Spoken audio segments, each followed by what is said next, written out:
கோபுரம் chits private limited 12 வருட அனுபவம் 9000க்கும் மேற்பட்ட கஸ்டமர்களின் நம்பிக்கையை பெற்ற முன்னணி சிட் ஃபண்ட் நிறுவனம். மேலும் விவரங்களுக்கு உடனே டவுன்லோட் பண்ணுங்க கோபுரம் சிட்ஸின் ஆஷ் கேஷ் ஆப்பை. தேர்தல் நன்கொடை பத்திரத்தை உச்சநீதிமன்றம் ரத்து செய்தது ஜனநாயகத்திற்கு நல்லது என இந்திய கம்யூனிஸ்ட் கட்சியின் பொதுச் செயலர் டி ராஜா தெரிவித்துள்ளார்.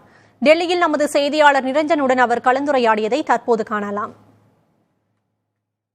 தேர்தல் பத்திர விவகாரத்தில் கம்யூனிஸ்ட் கட்சிகளுடைய பங்களிப்பு என்பது நாடாளுமன்றத்திலும் சரி நீதிமன்றத்திலும் சரி பெரிய அளவிலான பங்களிப்பை அவர்கள் இந்த விவகாரத்தில் நல்கியிருக்கிறார்கள். அந்த வகையில் இந்திய கம்யூனிஸ்ட் கட்சியின் பொதுச் செயலாளர் டி ராஜா அவர்கள் நம்முடன் இணைந்திருக்கிறார். நினைவு கூற முடியுமா சார்? ஏன்னா நீங்க பார்லிமெண்ட் சீனியர் பார்லிமெண்டேரியன் கூட அந்த பத்திரம் கொண்டு வரப்பட்ட போது நீங்களாம் என்ன மாதிரியான கருத்துக்களை சொன்னீங்க? அதை இப்போ சுப்ரீம் கோர்ட்டோட இந்த ஜட்மெண்டோட ஒத்து பார்க்க முடியுமா?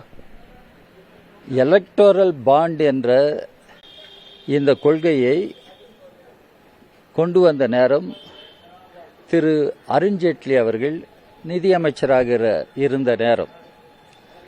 நாடாளுமன்றத்தில் மாநிலங்களவையில் இது கொண்டு வரப்பட்ட பொழுது மாநிலங்களவையில் இதனை நான் கடுமையாக எதிர்த்து பேசியிருக்கிறேன்.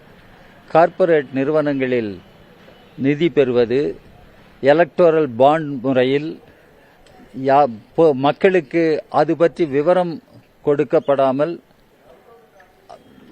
பாராளுமன்றத்திற்கும் அதனை பற்றி குறிப்பிடாமல் சில கட்சிகள் பத்திரத்தை பெற்று தங்களுடைய பணபலத்தை வலுப்படுத்துவது இந்திய ஜனநாயகத்திற்கு நல்லதல்ல. பாரதிய ஜனதா கட்சிக்கு இருக்கிற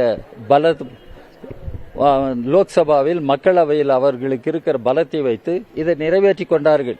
இந்த தேர்தல் பத்திர முறையில் இன்றைக்கு லாபம் தேடியவர்கள், பணத்தை குவித்துக் கொண்டவர்கள் என்று எடுத்துக்கொண்டால் பாரதிய ஜனதா கட்சியை சார்ந்தவர்கள் தான். உச்சநீதிமன்றம் 7 ஆண்டு காலம் இதனை விவாதிப்பதற்கு எடுத்துக்கொண்டிருக்கிறது. 7 ஆண்டு காலம் இந்த பிரச்சனையை பல்வேறு கோணங்களில் உச்சநீதிமன்றம் அணுகியிருக்கும் என்று நான் நம்புகிறேன். ஆனால் 7 ஆண்டுகளுக்கு பின்னால் இப்படி ஒரு தீர்ப்பு வந்திருப்பது ஜனநாயகத்திற்கு நல்லது என்று இந்திய கம்யூனிஸ்ட் கட்சி கருதுகிறது. நாங்கள் வரவேற்கிறோம்.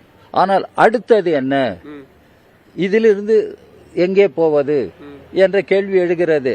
இன்றைக்கு தேர்தல் பத்திரம் மூலம் பணம் பெற்ற கட்சிகள், அவர்களுக்கு உச்சநீதிமன்றம் என்ன சொல்ல போகிறது? அந்த பணம் யாருக்கு சேர வேண்டும்? அது மக்கள் நலனுக்கான ஒரு நிதியாக போகுமா? இதெல்லாம் சில கேள்விகள் இன்றைக்கு எழுகின்றன. தேர்தல் பத்திர விவகாரத்தில் உச்சநீதிமன்றத்துடைய தீர்ப்பை மாற்றும் வகையில இல்ல அதை மீறும் வகையில மத்திய அரசு நடவடிக்கை எடுக்கிறதுக்கான வாய்ப்பு இருக்கா? அப்படி எடுக்கிறாங்க அப்படின்னா உங்க கட்சியோட நிலைப்பாடு என்னவா இருக்கும்?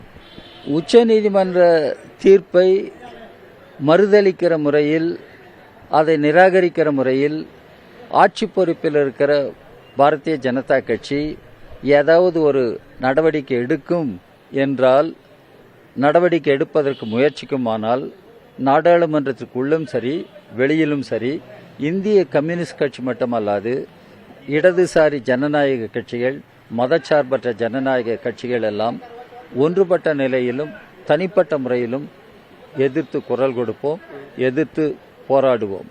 தேர்தலில் இந்த விவகாரம் பெரிய அளவிலான தாக்கத்தை ஏற்படுத்தும். இந்த தீர்ப்பை இந்திய கம்யூனிஸ்ட் கட்சி வரவேற்கிறது. இதனை மாற்றும் வகையில் மத்திய அரசு ஏதேனும் நடவடிக்கை எடுத்தால் அதனை எதிர்ப்பதற்கும் நாங்கள் தயாராக இருக்கிறோம் என்ற பல்வேறு விஷயங்களை கூறியிருக்கிறார் டி ராஜா. தலைநகர் டெல்லியிலிருந்து புதிய தலைமுறைக்காக ஒளிப்பதிவாளர் லோகேஷுடன் நிரஞ்சன்.